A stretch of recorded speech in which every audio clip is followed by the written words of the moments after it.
تبارك وتعالى في القرآن المجيد والفرقان الحميد والفجر وليال عشر والشفع والوتر والليل إذا يسر هل في ذلك قسم لذي حجر۔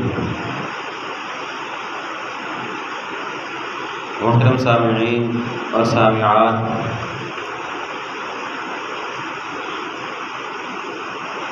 انسان نسیان سے نکلا ہے، غلطیوں کا پتلا ہے، گناہ سرزد ہو جانا ممکنات میں سے ہے، لیکن اس کے ساتھ ساتھ اللہ رب العالمین نے اس کی غلطیوں کو ریموو کرنے کے لیے، اس کے گناہوں کو مٹانے کے لیے، اس کی زندگی کے ہر سال میں کئی ایک مواقع، کئی ایک نیکیوں کے موسم رکھے ہیں، اور ان موسموں میں سے، ان مواقع میں سے ایک بہترین موقع ذی الحجہ کا پہلا عشرہ ہے، جن کی فضیلت اس بات سے عیاں ہے کہ قرآن میں ایک سورت کے آغاز میں اللہ رب العالمین نے ان راتوں کی قسم اٹھائی، والفجر ولیال عشر، اور قسم ہے فجر کی، اور قسم ہے 10 راتوں کی۔ جمہور محدثین مفسرین اس آیت کی تفسیر میں لکھتے ہیں کہ ان 10 راتوں سے مراد ذو الحجہ کی پہلی 10 راتیں ہیں۔ ان 10 راتوں کی فضیلت کی طرف بڑھنے سے پہلے ان 10 راتوں کی قسم کے ساتھ جن چیزوں کی قسم اٹھائی ان کا مختصر تذکرہ کرتا جاؤں۔ ولیال عشر سے پہلے کہا والفجر، فجر کی قسم، آخر فجر ہی کی قسم اٹھائی اللہ رب العالمین نے، کیونکہ یہ وہ وقت ہے جس میں تاریکیوں کا خاتمہ اور اجالے کی ابتدا ہونے والی ہوتی ہے، کیونکہ یہ وہ وقت ہے جس میں انسان چھوٹی غیر حقیقی موت سے دوبارہ زندگی میں آنے والا ہوتا ہے۔ وہ الذی یتوفاکم باللیل، وہ ذات جو تمہیں رات کو فوت کر دیتی ہے۔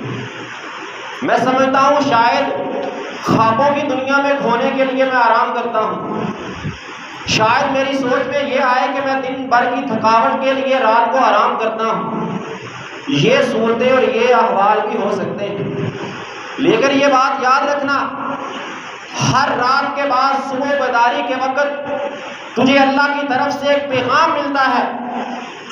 رب کا قرآن پڑھ، سورۃ الانعام آیت نمبر 60 میں اللہ تجھے پکار رہے ہیں، هو الذی یتوفاکم باللیل ویعلم ما جرحتم بالنہار، وہ ذات جو ہر رات تجھے فوت کرتی ہے اور تیرے دن کی ساری سرگرمیوں سے واقف ہے۔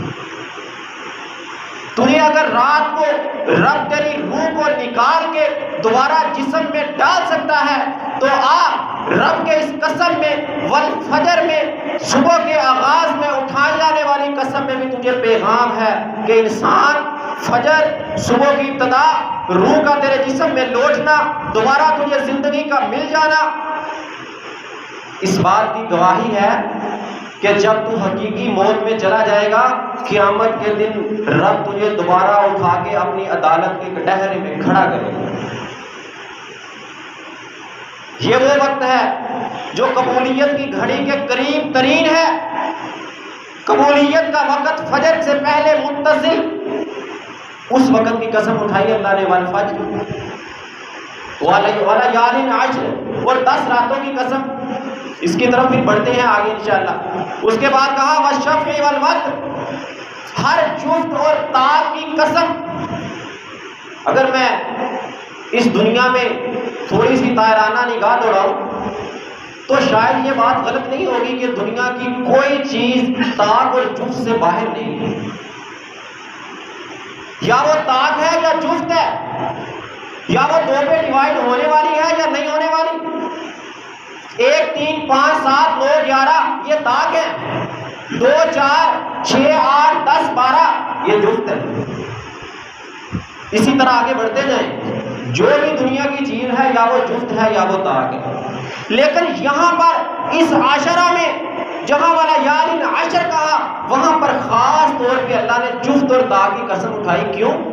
بڑا اہم نقطہ ہے کہ اے امت محمدیہ، اس عشرے کے اندر ایک بہترین طاق اور ایک بہترین جفت دن ہے. طاق دن ویسے تو پورا عشرہ بڑا فضیلت والا ہے، لیکن اس پورے عشرے میں پھر ایک طاق اور ایک جفت بہترین دن ہے. 9 ذوالحجہ یوم عرفہ بہترین دن ہے اور طاق ہے. 10 ذوالحجہ حج کا دن، عید پڑھنے کا دن، سنت ابراہیم پر قربانی پہ عمل کرنے کا دن 10 ذوالحجہ بہترین دن ہے، جفت ہے. دونوں کی قسم اٹھائی. اور 9 ذوالحجہ کے بارے میں کیا کہا؟ صحیح مسلم کی حدیث 1162 نمبر، صوم یوم عرفہ احتسب اللہ یکفر سنۃ التی قبل و سنۃ التی بعد. یوم عرفہ کا ایک روزہ رکھو، صرف ایک روزہ یوم عرفہ کا. اللہ کے نبی صلی اللہ علیہ وسلم کہتے ہیں کہ میں امید کرتا ہوں کہ اللہ 1 سال تمہارے سابقہ اور 1 سال مستقبل کے آنے والے گناہوں کو معاف کر دے گا ایک یوم عرفہ کا روزہ رکھنے کی وجہ سے. یہ ہے 9 ذوالحجہ کی فضیلت. اس لیے کہا والشفع والوتر، جفت اور طاق کی قسم، واللیل اذا یسر، اور رات کی قسم جب وہ گزر رہی ہے، وہ جا رہی ہے، گزرتی ہوئی رات کی قسم اٹھائی. کیوں؟ رات وہ دن اور رات میں سے رات وہ حصہ ہے جس میں انسان کی عبادات ریاکاری سے پاک ہوتی ہے. دن میں عبادت کرتا ہے، گھر میں کرے گا تو گھر والے دیکھنے والے، مسجد میں آئے گا تو مساجد میں دیکھنے والے. لیکن رات وہ گھڑی ہے جس میں 99% لوگ خواب خرگوش میں کھوئے ہوتے ہیں، نیند کی غفلت میں جا چکے ہیں. اگر تو پانا چاہتا ہے تو آپ رب کے سامنے کھڑا ہو، یہ ریاکاری سے پاک اخلاص کے ساتھ عبادت اپنے رب کی تو کر سکتا ہے. اور پھر اسی رات میں ایک وہ گھڑی ہے جس میں اللہ تعالیٰ آوازیں لگاتے ہیں، ہے کوئی مجھ سے بخشش مانگنے والا، ہے کوئی مجھ سے دنیا کی مشکلات حل کروانے والا، ہے کوئی مجھ سے رزق مانگنے والا. اس رات کی اللہ نے ان 10 راتوں کے ساتھ قسم اٹھائی ہے. کیا پیغام دیا؟ وَلَيَالٍ عَشْرٍ، 10 راتوں کی قسم کہ اپنی فجر ضائع نہ ہونے دینا. جفت اور طاق میں اللہ کی بغاوتیں مت کرنا. وَاللَّيْلِ إِذَا يَسْرِ، ان 10 راتوں کی ہر گزرتی ہوئی رات سے فائدہ اٹھانے کی کوشش کر. یہ سبب دیا اللہ نے اس والا یالین عشر کے ساتھ 3 قسمیں اور اٹھا کے. والا یالین عشر، 10 راتوں کی قسم اٹھائی. یہاں سوال پیدا ہوتا ہے کہ آخر اللہ نے ان 10 راتوں کی قسم کیوں اٹھائی؟ دوسرے بھی تو مہینے تھے، ان کے 10 راتوں کی قسم نہیں اٹھائی. ان ذوالحجہ کے پہلے 10 راتوں کی اتنی فضیلت کیوں؟ اگر تھوڑا سا غور کیا جائے، ویسے تو یہ اللہ کے معاملات ہیں، اللہ جس کو چاہے فضیلت دے دے، جس کو چاہے اس کی فضیلت کم کر دے. لیکن اگر تھوڑا سا غور کروں تو سمجھ آتی ہے کہ ان 10 راتوں میں ساری عبادات جمع ہو جاتی ہے. نماز تو پورا سال ہے، ان 10 دنوں میں بھی ہے. روزہ 9 ذوالحجہ کا کتنی زیادہ فضیلت بتائی؟ 2 سال کے گناہ معاف ہوں گے، ایک سال کا اور ایک آنے والا. ویسے بھی نبی صلی اللہ علیہ وسلم کا معمول تھا. عائشہ رضی اللہ عنہا کہتی ہیں کہ اللہ کے نبی 1 ذوالحجہ سے لے کر 9 ذوالحجہ تک روزے رکھا کرتے تھے. کیونکہ 10 ذوالحجہ تو عید کا دن ہے، عید کا دن کا روزہ رکھنا منع ہے، تو 9 ذوالحجہ تک اللہ کے نبی صلی اللہ علیہ وسلم مسلسل روزے رکھا کرتے تھے. روزے بھی آ گئے، نماز بھی آ گئی، حج بھی انہیں 10 دنوں میں. عمرہ بھی کیا جا سکتا ہے۔ صدقہ خیرات، جب 10 دنوں کی اتنی فضیلت ہے تو صدقہ خیرات بھی دنوں میں کیا ہوا ثواب زیادہ ملے گا۔ تو ساری عبادات ان 10 دنوں میں آ کے جمع ہو جاتی ہیں۔ اب باقی کوئی بھی دن اٹھا کے دیکھ لو، یا اس میں روزہ نہیں ہوگا، سارا کچھ پورا ہو جائے گا تو کم از کم اسلام کا اہم ترین رکن حج اس میں نہیں ہوگا، جو سال میں ایک بار ہے اور ان 10 دنوں کے اندر ہے۔ تو اس وجہ سے اللہ تعالیٰ نے ان 10 دنوں کو بہت زیادہ فضیلت دی۔ اور پھر جیسے مہینوں میں سے بعض لوگ بھی اعتراض کرتے ہیں کہ دیکھو رمضان کی فضیلت زیادہ ہے یا 10 دنوں کی فضیلت زیادہ ہے، لیلۃ القدر کی فضیلت زیادہ ہے یا ان 10 دنوں کی فضیلت زیادہ ہے؟ او بھائی، ادھر رمضان کا مہینہ ہے، اگر مہینوں کے اعتبار سے دیکھا جائے تو رمضان پورے 12 مہینوں میں سے رمضان سب سے افضل ہے۔ اگر راتوں کے اعتبار سے دیکھا جائے تو لیلۃ القدر پورے سال کی راتوں میں بہترین رات ہے۔ اور اگر 10 دنوں کے اعتبار سے دیکھا جائے، ایک عشرے کے اعتبار سے دیکھا جائے تو یہ ذو الحجہ کا عشرہ پورے سال کے عشروں میں بہترین عشرہ ہے۔ اور پھر اس عشرے کی اسپیشل آفر کی اللہ کے نبی صلی اللہ علیہ وسلم نے کہا ما من ایام العمل الصالح فیہن احب الی اللہ من هذه الايام العشر، ان 10 دنوں میں کیا ہوا عمل اللہ کو باقی دنوں میں کیا ہوا عمل سے سب سے زیادہ محبوب ترین عمل ہے۔ فقالوا یا رسول اللہ والجہاد فی سبیل اللہ، صحابہ نے پوچھا اللہ کے رسول کیا جہاد بھی؟ کہا ہاں۔ فقال رسول اللہ والجہاد فی سبیل اللہ الا رجل خرج بنفسه وماله ولم يرجع من ذلك بشیء، ہاں جہاد بھی، مگر وہ آدمی جو اپنے مال اور اپنی جان کے ساتھ اللہ کے راستے میں نکلا، مال بھی قربان کر دیا اور جان بھی قربان کر دی، وہ افضل ہے۔ اب یہاں پر ایک بات سمجھنے والی ہے، بعض لوگ یوں موازنہ کرتے ہیں کہ دیکھو ان دنوں میں نماز افضل ہے جہاد سے، یہ بہت بڑا موازنہ ہے، حدیث کو سمجھنے میں غلطی ہے۔ اگر میں یوں کہوں کہ ان دنوں میں ایک بندہ حج پہ جا رہا ہے اور دوسرا بندہ یہاں نماز پڑھ رہا ہے تو افضل کون سا ہوا؟ حج والا افضل ہوا۔ اچھا، ایک بندہ جہاد پہ جا رہا ہے دوسرا نماز پڑھ رہا ہے تو افضل کون سا ہوا؟ یہاں کہتے ہیں نماز والا۔ کیوں؟ ادھر حج والا افضل ہے، نماز والے کی عبادت کم ہے، ادھر اگر جہاد پہ جانے والا تو کہتے ہیں جی دیکھو حدیث میں ہے نا کہ ان دنوں میں جہاد سے افضل باقی اعمال ہے۔ موازنہ غلط ہے۔ جس طرح باقی دنوں کی نماز ان دنوں میں پڑھی گئی نماز کا موازنہ کرے تو ان دنوں کی نماز زیادہ درجے والی، اسی طرح جہاد کا موازنہ کر، باقی دنوں کا کیا ہوا جہاد اور ان دنوں کا کیا ہوا جہاد، باقی دنوں کے جہاد سے ان 10 دنوں کا جہاد زیادہ فضیلت والا جہاد ہے۔ یوں ہے موازنہ اس کا۔ صحیح ترغیب التہذیب میں فرمایا علی الالبانی رحمہ اللہ 1148 نمبر حدیث، ما من عمل ازکا ولا اعظم اجرا من خیر یعملہ فی 10 الاضحیٰ، عید الاضحیٰ کا یہ پہلا عشرہ، ذو الحجہ کا پہلا عشرہ، اس عشرے کے اندر کیا ہوا عمل سب سے زیادہ پاکیزہ اور سب سے بڑا ہے عمل کے اعتبار سے، اجر کے اعتبار سے۔ اب دیکھو جس طرح میں نے کہا کہ انسان غلطیوں کا پتلا ہے، اس کو گناہوں کو معاف کروانے کی ضرورت ہے، جس طرح انسان اپنے کاروبار میں، اپنی تجارت میں، کسان اپنی کھیتی باڑی میں دیکھتا ہے کہ میرا موسم کس چیز کا موسم ہے، میں نے اس کی پیداوار زیادہ نہیں ہے، دکاندار سمجھتا ہے کہ میں نے یہ عید کا موسم آ رہا ہے میری دکان کی سیل زیادہ ہوگی۔ آج کل تو ویسے ایک اور طبقہ ماشاءاللہ جانوروں کی سیل والے بھرپور طریقے سے اپنے جانوروں کو خوبصورت بنا کے موٹا تازہ کر کے ان کو اچھے پیسوں کے ساتھ بیچنا چاہتے ہیں نا، کیونکہ موسم ہے، یہ تجارت کا موسم ہے، اچھی بات ہے، کرو تجارت، لیکن اس کے ساتھ ساتھ یہ بات یاد رکھنا کہ رب نے ہر انسان کے رزق کی ذمہ داری اٹھائی ہے، لیکن اللہ نے کسی کی بخشش کی ذمہ داری نہیں اٹھائی، اور ہم رزق کے بارے پھرتے ہیں، عبادات پیچھے، اللہ کی یاد پیچھے، اللہ کی فرما برداریاں پیچھے، صرف کس کی فکر ہے؟ دنیا مل جائے، دنیا میں پیسہ کمانے کا کوئی موسم ہاتھ سے جانے نہ پائے۔ شاید تو بھول چکا ہے کہ تیرا رزق دنیا میں تیرے آنے سے پہلے رب نے لکھ دیا تھا اور وہ تجھے مل کے رہے گا۔ تو اللہ کی عبادات پہلے کرے بعد میں دنیا کمائے تب بھی اتنا ملے گا. اگر تو اللہ کی عبادات کو پشے پش ڈال کے پہلے دنیا کی طرف جائے گا ملے گا پھر بھی اتنا جتنا تیری قسمت میں لکھا جا چکا ہے. پھر کیوں میں اپنی روزی کے پیچھے رزق کے پیچھے مارا پھرتا ہوں؟ میں اس بات کے پیچھے کیوں نہیں جاتا جس کی گارنٹی رب کائنات نے نہیں دی؟ کیا تو اس بات کی گارنٹی دے سکتا ہے کہ تیری بخشش ہو جائے گی؟ تو 5 وقت کا پکا نمازی ہو، صدقہ خیرات کرنے والا، ہر کام پر وقت کرنے والا، اس کے باوجود اگر اللہ کی رحمت سے محروم ہو گیا تو پھر بھی تیری بخشش مشکل ہو جائے گی.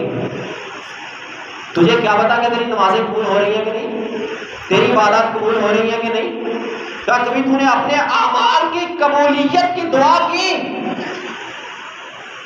تو اپنی بخشش کی فکر کر. اللہ نے جو تجھے تیری بخشش کے موسم عطا کیے ہیں ان موسموں میں اپنی بخشش کو اپنے ہاتھ سے جانے مت دے.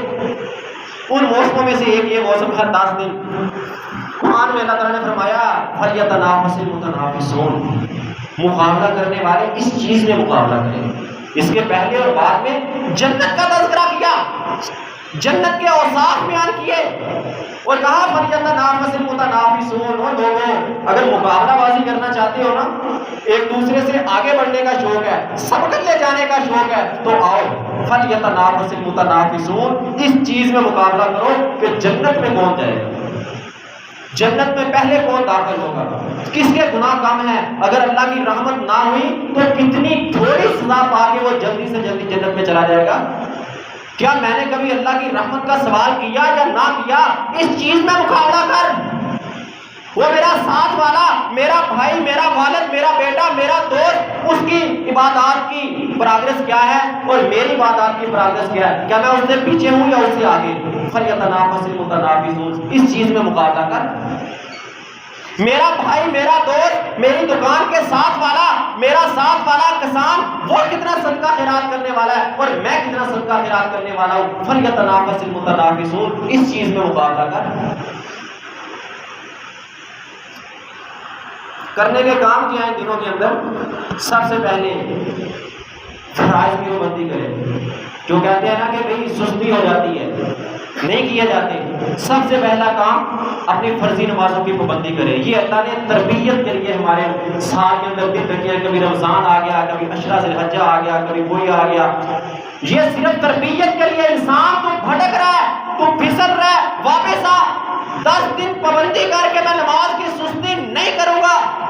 سب سے پہلے فرائض، اس کے بعد نوافل 12 رکعات کی پابندی. من صابر علی 16 رکعۃ بنى الله بیتا فی الجنہ. جو بندہ 12 رکعتوں کی پابندی کرتا ہے، ہمیشہ کرتا ہے، اللہ تعالیٰ اس کے لیے جنت میں ایک گھر بنا دیں گے.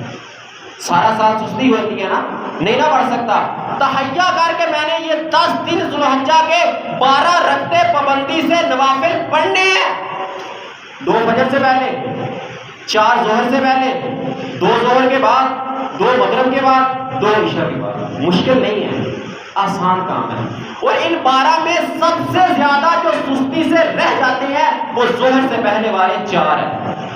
بس یہ تو پابندی کر لے کہ میں نے ظہر کی اذان مسجد میں جا کے سننی ہے. ظہر کی اذان کے ٹائم اپنا ذہن میں رکھ، میں نے اس ٹائم مسجد میں پہنچنا ہے. تیرے ظہر سے پہلے 4 سنتیں پوری ہو جائیں. کبھی کبھار رہ بھی جائیں تو ظہر سے بعد پڑھ، چھوڑ مت. کیوں؟ جنت میں گھر ملے گا، جنت میں تجھے ایک پلاٹ ملے گا، اللہ تعالیٰ گھر بنا کے دیں گے. کیا یہ کوئی چھوٹی بات ہے؟ وہ 5-10 منٹ انسان ضائع کر دیتا ہے دنیاوی معاملات کے پیچھے. صرف کیا ہے؟ بس یہ نہ رہ جائے، وہ نہ رہ جائے. وہ صرف شیطان انسان کو بہکارا ہوتا ہے. کوئی بات نہیں، سارا سال سستی ہوئی، یہ 10 دن پابندی کر. تو 10 دن پابندی کرے گا اللہ کی رضا کی خاطر، اللہ تعالیٰ باقی سارا سال اس 12 رکعات کے اوپر پابندی کرنے کے لیے آسانی پیدا کر دے گا. اشراق کی نماز پابندی سے پڑھے 10 دنوں کے اندر. تہجد کی پابندی کر کے میں نے یہ 10 دن تہجد نہیں چھوڑی. یہ چھوٹی چھوٹی باتیں، ان پہ پابندی کر. اور پھر یہ تو نمازوں کے ساتھ نوافل ہو گئے. باقی اوقات کے اندر اللہ کے ذکر کو لازم پکڑ. اٹھتے بیٹھتے، چلتے پھرتے، ہر وقت تیری زبان پہ اللہ کا ذکر چلنا چاہیے. صحیح بخاری کی حدیث فرمایا انا معه اذا ما ذکرنی فإن ذکرنی فی نفسی ذکرته فی نفسی وإن ذکرنی فی ملأ ذکرته فی ملأ خیر منه. میں اس وقت تک بندے کے ساتھ رہتا ہوں جب تک بندہ میرا ذکر کرتا ہے. یہ اللہ تعالیٰ کہہ رہے ہیں، حدیث قدسی ہے. اب دیکھ تو دنیا میں اپنا کوئی اچھا سا ساتھی تلاش کرتا ہے، کوئی ایسا ساتھی جو ہر مشکل میں تیرا ساتھ دینے والا ہو.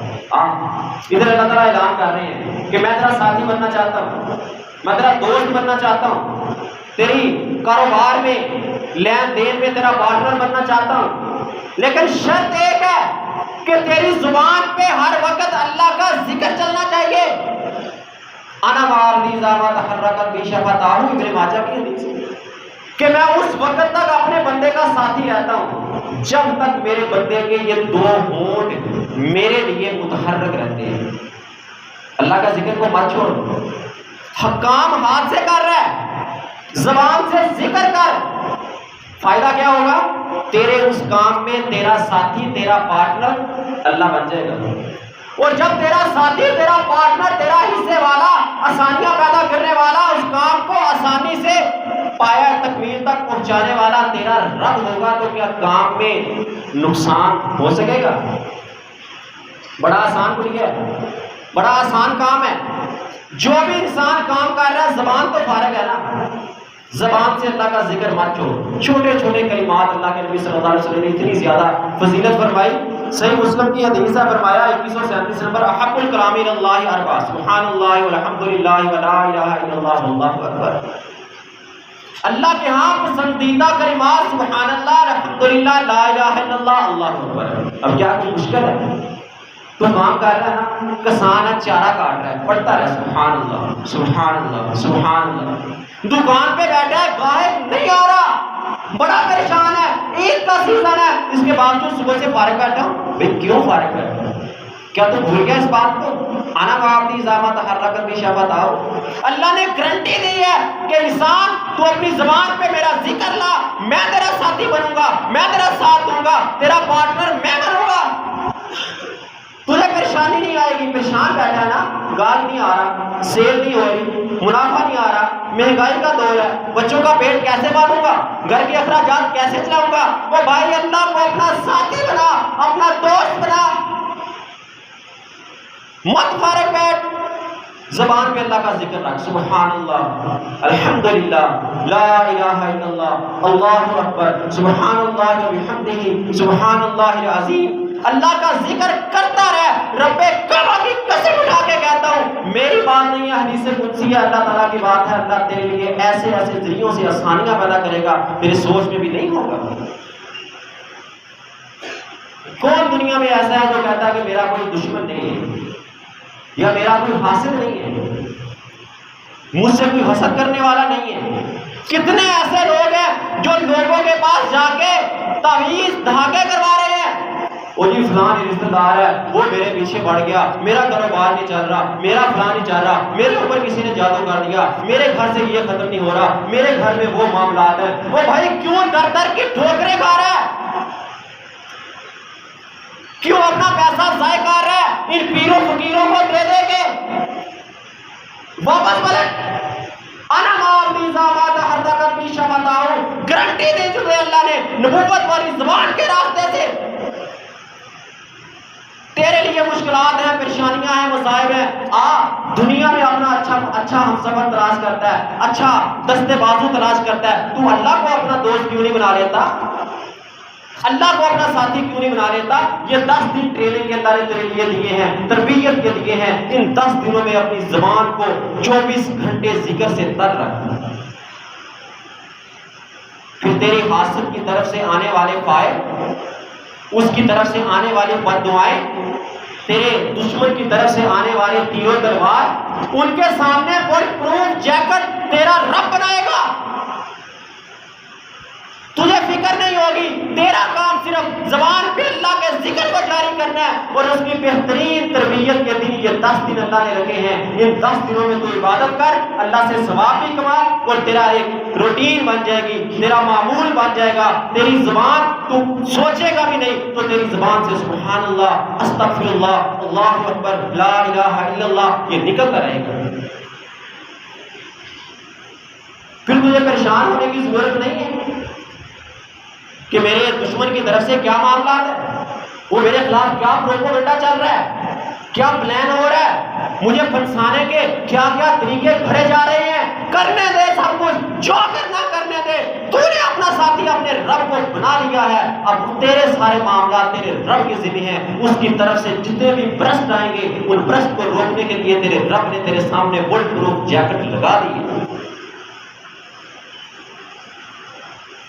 پریشانی کا معاملہ نہیں ہے۔ پھر کتنے ایسے اذکار اللہ کے نبی صلی اللہ علیہ وسلم نے بتلائے، جامع ترمذی کی حدیث 3383 نمبر، فرمایا افضل الذکر لا الہ الا اللہ، ذکروں میں سب سے افضل ترین ذکر لا الہ الا اللہ ہے۔ اب دیکھو نا دوسری حدیث ابو داؤد کی 3116 نمبر، فرمایا من آخر کلامہ لا الہ الا اللہ داخل الجنہ، جس بندے کا آخری کلمہ لا الہ الا اللہ ہوا وہ جنت میں داخل ہوگا۔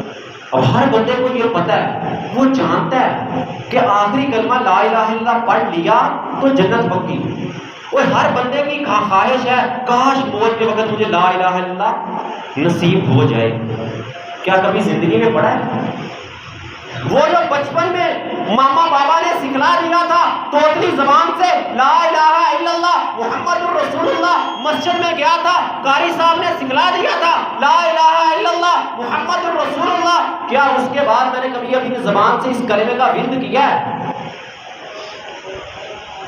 سنا تو ہے افضل الذکر لا الہ الا اللہ، ہاں بتایا تھا قاری صاحب نے بتایا تھا سب سے افضل ذکر لا الہ الا اللہ ہے۔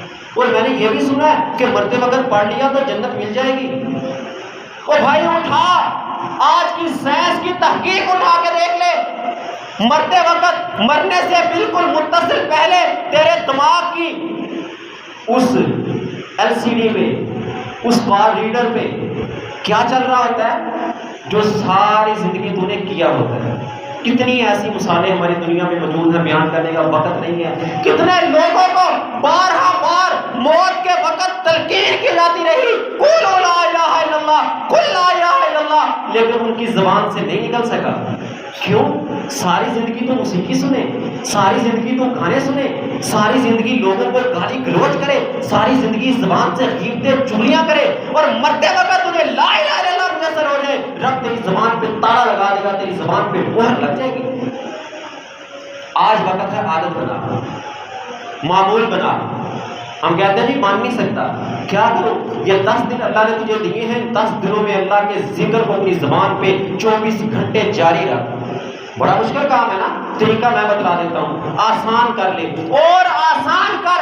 ہر نماز کے بعد مت جا مسجد سے، 10 منٹ مختص کر کہ میں نے نماز کے بعد، نوافل کے بعد، سنت پڑھنے کے بعد، نماز کے اذکار مکمل کرنے کے بعد 10 منٹ میں نے اس کونے میں بیٹھ کے، اس گوشے میں بیٹھ کے اللہ کے ذکر کو اپنی زبان پہ جاری رکھنا ہے۔ ایک کلمہ مختص کر لے، ظہر کے بعد لا الہ الا اللہ 10 منٹ پڑھوں گا، عصر کے بعد سبحان اللہ و بحمدہ سبحان اللہ العظیم پڑھوں گا، مغرب کے بعد میں اسی زبان سے اللہ اکبر پڑھوں گا، عشاء کے بعد سبحان اللہ الحمدللہ پڑھوں گا، فجر کے بعد لا الہ الا اللہ پڑھوں گا۔ ایک ایک کلمہ ہر نماز کے بعد خاص کر 10 منٹ مختص کر نماز کے بعد بیٹھ کے پڑھوں گا، نہیں جاؤں گا رب کعبہ کی قسم، ایک نماز سے دوسرے نماز کا باقی وقت اللہ ایٹومیٹکلی تیری زبان پہ ذکر چلا دے گا۔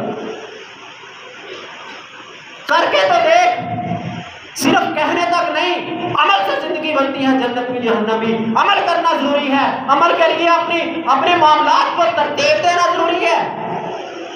یہ 10 دن اپنے زبان کو ذکر سے تر رکھ، نمازوں میں سستی نہ آئے، نوافل میں سستی نہ آئے، سنتوں میں سستی نہ آئے، صبح و شام کے اذکار میں سستی اور کوتاہی نہ ہونے پائے، اللہ کے ذکر سے سستی نہ ہونے پائے۔ ہر نماز کے بعد 5-10 منٹ جو مختص کیے ہیں اس میں کمی نہ آنے پائے۔ دنیا ملتی رہے گی، میں نے پہلے بھی بیان کیا، وہ لکھ دیا تیرے لیے جو رب نے، وہ مل کے رہے گی، لیکن بخشش کا بندوبست تو نے خود کر کے جانا ہے۔ بخشش کی گارنٹی رب نے نہیں دی تجھے، کیوں تم غافل اپنی بخشش سے؟ کتنے موسم سال میں آتے ہیں بخشش کروانے کے اور ہم غافل کے غافل رہ جاتے ہیں۔ یا پھر بخشش کا موسم، دوسری طرف عید کے پیسہ کمانے کا موسم، اور میں دیکھوں کہ میرا تناسب کتنا ہے، دنیا کمانے کے لیے زیادہ ہے یا اللہ سے اپنی بخشش کروانے کے لیے زیادہ ہے؟ صحیح بخاری مسلم کی حدیث فرمایا من قال سبحان اللہ وبحمدہ مئات مرہ حطت عنہ خطایاہ وان کان مثل زبد البحر. جس بندے نے ایک دن میں 100 بار سبحان اللہ و بحمدہ پڑھا، کوئی مشکل کلمہ ہے؟ چھوٹے سے بچے کو بھی یاد ہو جاتا ہے سبحان اللہ و بحمدہ. 100 بار یہ پڑھا، اللہ کے نبی صلی اللہ علیہ وسلم گارنٹی دے رہے ہیں حطت عنہ خطایاہ، اللہ اس سے اس کی غلطیوں کو ریموو کر دے گا، مٹا دے گا، ختم کر دے گا. وَإِن كَانَتْ مِثْلَ زَبَدِ الْبَحْرِ، اگر وہ سمندر کی جھاگ کے برابر بھی ہو. ہے نا بخشش کا موسم، ہے نا بخشش کا موقع. نہ کروا سکوں تو بدقسمتی کے علاوہ اور کچھ نہیں ہے. صرف ایک دن میں سبحان اللہ و بحمدہ 100 بار پڑھنے میں میرے خیال میں 5 منٹ لگیں گے. تیری زبان سے ادا نہیں ہوتا، مشکل سے کرتا ہے تو 10 منٹ لگا لے. یار 24 گھنٹوں میں 10 منٹ نکال کے تو سبحان اللہ و بحمدہ ہی پڑھ لے، اور اس کے برعکس تجھے سمندر کی جھاگ کے برابر تیرے گناہ اٹھا کے رب ردی کی ٹوکری میں ڈال دے، کیا گھاٹے کا سودا ہے؟ کیا مشکل کام ہے؟ کیا 10 منٹ سبحان اللہ و بحمدہ سبحان اللہ العظیم پڑھنے سے کیا دنیا کا بہت بڑا خسارہ تیری قسمت میں آ جائے گا؟ یہ صرف شیطان ہے جو ہمیں برگلا رہا ہے. وہ کہتا ہے نہیں میں اکیلا کیوں جاؤں جہنم میں، تو بھی اپنے گناہوں کی گٹھی اپنے کندھوں پہ اٹھا کے لا اور میرا ساتھی بن، ہم دونوں اکٹھے جائیں گے جہنم. مت چل ان شیطان کے پیچھے، رحمان کے پیچھے آ، رحمان کے بتائے ہوئے طریقوں کے پیچھے آ، ان رحمان کے بتائے ہوئے پیکیجز پہ چل. اپنا ترتیب بنا، شیڈول بنا، بخشش کے طریقوں میں اپنی بخشش کو تلاش کر.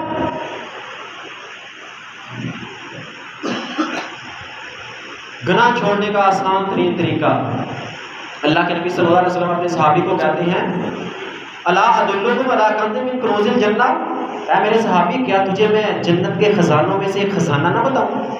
کہنے لگے صحابی کیوں نہیں بتاؤ؟ کہا تو پھر اس بات کا ذکر کیا کر لا حول ولا قوت الا باللہ.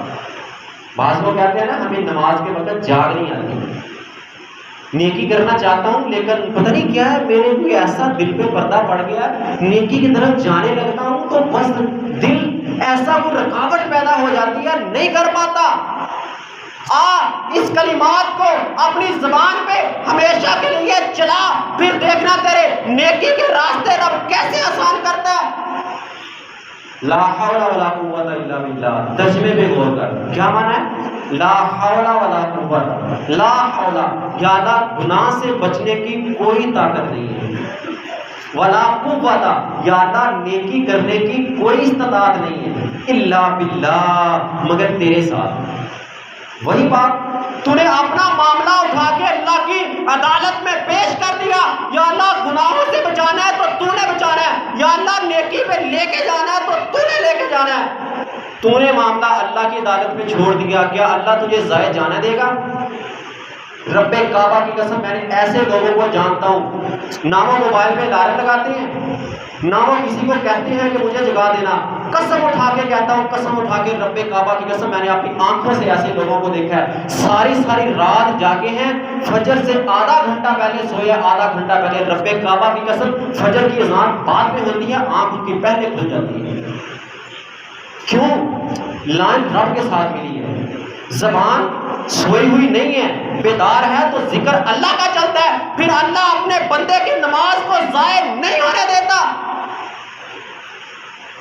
ساری رات کی تھکاوٹ ہے، ساری رات مصروفیت کی وجہ سے نہیں سو سکا، فجر سے پہلے نیند کا غلبہ ہے، آدھا گھنٹہ پہلے لیٹ ہے، بس تھوڑی سی کمر سیدھی کر لوں کہیں نماز میں مجھے نیند کے جھٹکے نہ لگے، پھر وہ ٹیک لگا کے بیٹھا ہے، لیٹ کے نہیں سویا، ٹیک لگا کے بیٹھا ہوا ہے. کیوں؟ میری نماز ضائع نہ ہو جائے، میرا رب کہیں مجھ سے ناراض نہ ہو جائے.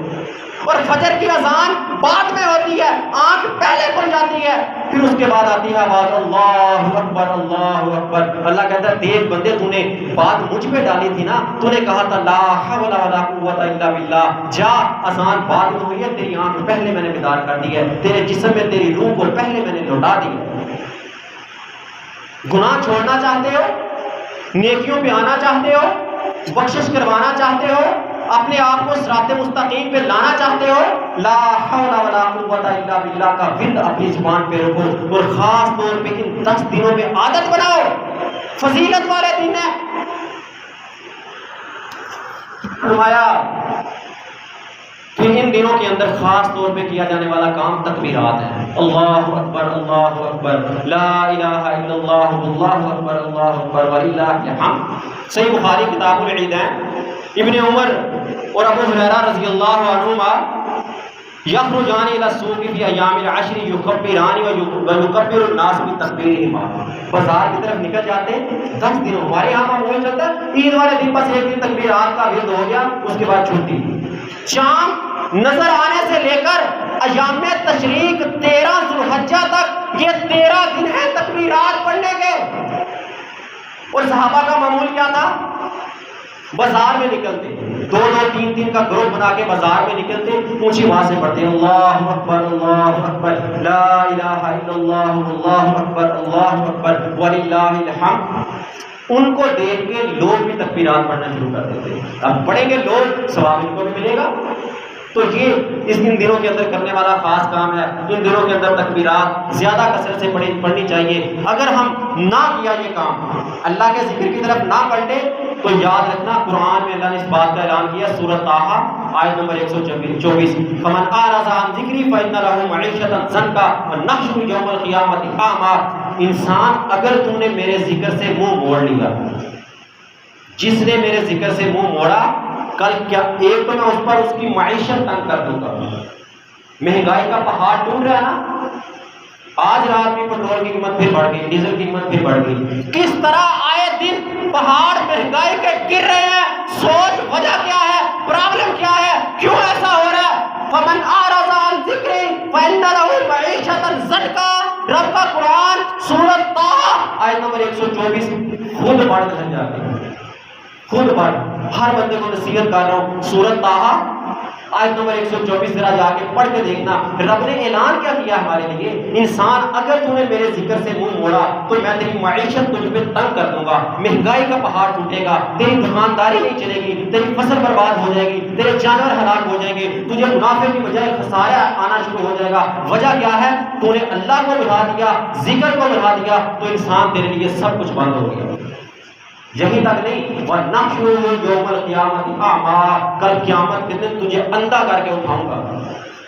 اب دیکھ لو، ایک طرف اللہ کے دیے ہوئے پیکجز، بخشش، صراط مستقیم کی تلاش، گناہوں کو چھوڑنا، نیکیوں پہ چلنا، قیامت کے دن جنت کا اللہ سے سرٹیفکیٹ لینا، ایک طرف یہ ہے، اور دوسری طرف تو مارا دنیا کے پیچھے بھی چلے، دنیا کمانے کے پیچھے لگا رہے، نمازوں سے غافل، نوافل سے غافل، ذکر و اذکار سے غافل، صدقہ سے غافل، ہر چیز سے غافل، بس دنیا مل جائے، دنیا مل جائے، دنیا مل جائے، بھائی کما دنیا، لیکن پہلے اللہ کی عبادات، اللہ کی فرما برداریاں، اس کے بعد جو ٹائم بچ جائے تو دنیا کما تجھے ممانت نہیں ہے۔ لیکن یہ بات یاد رکھنا، اگر اللہ ناراض ہو گیا تو بخشش کی گارنٹی نہیں ہے۔ دنیا اتنی ملے گی جتنی تیری قسمت میں لکھ دی گئی ہے، لیکن اگر اللہ ناراض ہو گیا تو بخشش کی گارنٹی نہیں ہے۔ فاستبقوا الخیرات، قرآن میں اللہ تعالیٰ نے اعلان کیا، سورۃ بقرہ آیت نمبر 148، فاستبقوا الخیرات، نیکیوں میں سبقت لے کے جاؤ۔ دنیا کمانے کے بارے میں کیا کہا؟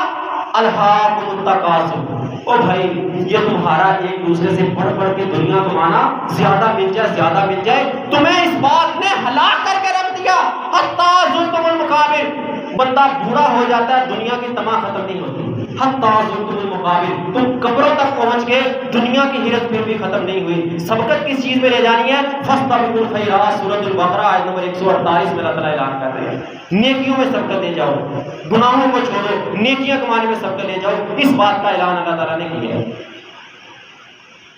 صحیح مسلم کی حدیث ہے، فرمایا اذا رأيتم الحلال ذي الحجة وأراد أحدكم أن يضحي فليمسك عن شعره وأظفاره، جب تم ذوالحجہ کا چاند دیکھ لو اور تم میں سے کوئی ارادہ رکھتا ہو قربانی کرنے کا، پھر وہ اپنے بال، جسم کے سارے بال، بغلوں کے، زیر ناف، سر کے بال، مونچھوں کے بال، سارے بال مت کٹوائے اور ناخن بھی مت کٹوائے۔ رات کا چاند نظر آ چکا ہے، آج یکم ذوالحجہ ہے، تو تو جس کا قربانی کا ارادہ ہے وہ قربانی کرنا چاہتا ہے، اس کے لیے یہ پیغام ہے کہ وہ ان 10 دنوں میں اپنے بال اور اپنے ناخن مت کٹوائے، یہ حکم ہے اس کے لیے۔ اللہ تعالیٰ سے دعا ہے کہ اللہ تعالیٰ ہمیں ان دنوں کے اندر خاص طور پر زیادہ سے زیادہ اللہ کی عبادت کرنے کی توفیق عطا فرمائے۔ وما علیہ